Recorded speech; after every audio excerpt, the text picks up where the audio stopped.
Welcome to EDSA Pasay. Nakakamiss dito sa may right side. Ngayon Jollibee na, former Beltranco Bus Camp Terminal. Nakakamiss dito ah. Wala nang Beltranco Bus Terminal. Nakakamiss naman yung mga days na yun. Sumasakay pa tayo ng Beltranco Bus. Nakakamiss. EDSA update.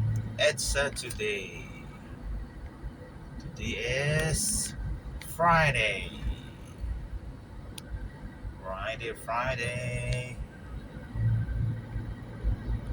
Friday. EDSA Pasay. EDSA Malibay. EDSA Malibay Pasay. Ito ngayon ang EDSA Malibay Pasay. Wala natin yung ambulance. Alright, thank you guys, thank you.